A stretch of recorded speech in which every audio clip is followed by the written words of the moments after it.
갈라디아서는 바울의 다른 면을 볼 수 있는 서신입니다.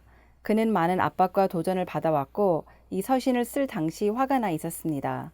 무엇 때문에 그렇게 화가 났을까요? 바울은 남갈레디아에 집중했던 1차 전도여행이 끝날 무렵 이 서신을 썼습니다. 바울은 약 2년에 걸쳐 그 지역을 돌아다니며 예수님에 대한 복음을 선포하였고 교회를 개척했으며 성령의 능력을 행사하였습니다. 이 전도여행은 교회에 있어 중요한 전환점이 되었는데 처음으로 수많은 이방인들이 예수님을 따르게 되었기 때문입니다. 그러나 이러한 모든 성공에도 불구하고 바울은 아주 극심한 박해를 받았습니다. 그러나 그것이 이 서신에서 바울이 화가 난 이유가 아닙니다. 그가 정말 화가 났던 이유는 그가 떠난 후 교회에 들어온 거짓 교사 무리가 갈라디아 지역의 교회를 잘못된 길로 인도하고 있었기 때문입니다. 그렇다면 이 거짓 교사들은 누구였으며 그들이 가르치고 있었던 것은 무엇이었을까요? 이 상황을 이해하기 위해서 기독교와 유대교에 가까우면서도 복잡한 이 둘의 관계와 이들이 우리가 이방인이라 부르는 그룹을 바라보는 시각에 대해서 살펴보도록 하겠습니다. 1세기 유대교에서는 이방인들을 부정한 죄인으로 여겼고 이방인들과의 접촉은 용납할 수 없는 일이었습니다. 이러한 이유로 유대인들은 자신들이 부정해지는 것을 피하고자 이방인들과 거리를 두었습니다. 그러나 이스라엘의 하나님을 받아들이고 예배하길 원하는 이방인들을 위한 조항이 있었는데 그것은 그렇게 쉬운 일은 아니었습니다.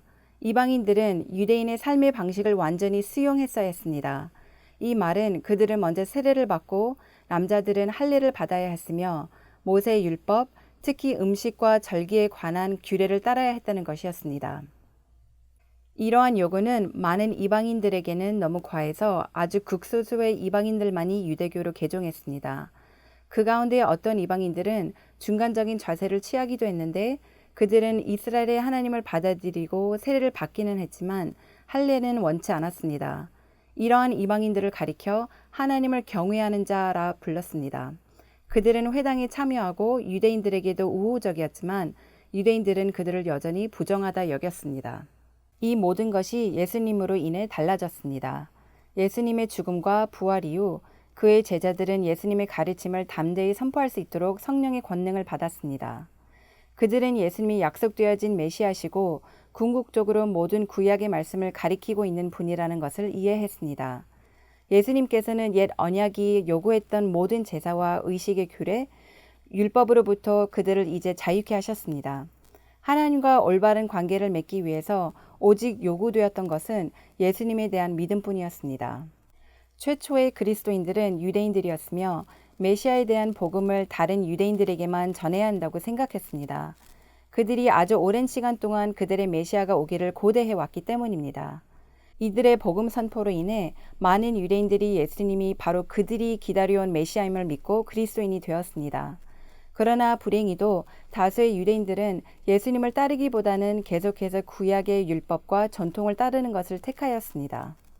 이로 인해 유대인들과 그리스도인들 사이에 긴장이 발생하게 되었는데 하나님이 그리스도인들에게 이방인들에게도 복음을 전하라고 부르시기 시작하자 그들 사이의 긴장은 더욱 극대화되었습니다.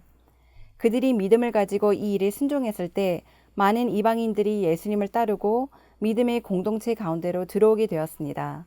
시간이 지날수록 더 많은 이방인들이 믿게 되었고 교회 안에 이방인 그리스도인들의 수가 유대인 그리스도인들의 수보다 더 많아지게 되었습니다. 이방인 그리스도인들이 더 많이 생겨나자 일부 유대인 그리스도인들은 화가 나기 시작했습니다. 그들은 예수님을 따르게 된 이후에도 자신들을 이방인들과 분리하려는 유대 전통을 계속해서 붙잡고 있었습니다. 그런데 이제 이방인들을 이대로 받아들여야 한다는 것인가요? 또한 유대인 공동체가 자신들을 어떻게 생각할지, 이방인들과 가깝게 지낸다는 이유로 박해받을지 두려워졌습니다. 그래서 그들은 어떻게 반응을 했나요? 그들은 두려움 가운데 복음의 메시지를 훼손시켰습니다. 그들은 예수를 믿는 믿음만으로는 하나님과 올바른 관계를 맺는 것이 충분하지 않다고 했습니다. 하나님 앞에서 의롭게 되는 것은 예수를 믿는 믿음과 더불어 율법의 행위를 통해서 얻을 수 있다고 가르쳤습니다. 그들은 예수를 따르기를 원하는 이방인들에게 유대 회심에 관한 모든 규례를 행할 것을 요구했습니다. 즉 이방인들은 그리스도인이 되기 위해 먼저 유대교로 개종해야만 했습니다. 그렇기 때문에 이 거짓 교사들을 할례파 혹은 유대주의자들이라고 부릅니다. 그럼 이러한 유대주의자들이 다음으로 한 일은 무엇이었을까요? 그들은 바울이 한 교회를 개척하고 다음 지역으로 이동하고 나면 바울이 개척한 교회로 들어와 바울의 권위를 공격했습니다.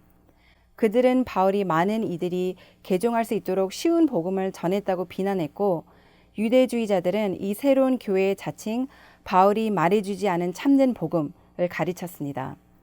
그리하여 유대주의자들은 일부 초대 교회에 강한 영향력을 발휘했는데, 새롭게 개종된 그리스도인들을 바울이 이 서신에서 다른 복음이라 부르는 것으로 돌려놓았습니다. 이제 왜 바울이 화가 난지 아시겠나요? 바울이 화가 난 이유는 예수님께서 갈라디아 사람들에게 예수를 믿는 믿음으로 의롭게 될 수 있다는 세상에서 가장 큰 선물을 주었는데, 그들은 그것을 완전히 버리고 열매 없는 수고로 하나님의 은혜를 얻고자 노력하고 있었던 것입니다. 여러분은 이 서신이 쓰여진 배경과 유대주의자들이 어떻게 복음을 훼손시켰는지 알게 되었습니다.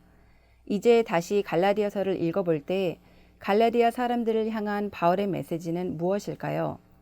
그리고 오늘날 우리는 어떻게 살아가야 할까요? 우리가 진정으로 믿음을 굳게 지키는 것을 배우고 하나님께서 우리에게 주신 자유 가운데 살아갈 때 우리는 갈라디아서의 효과를 경험하게 될 것입니다. 시청해 주셔서 감사합니다.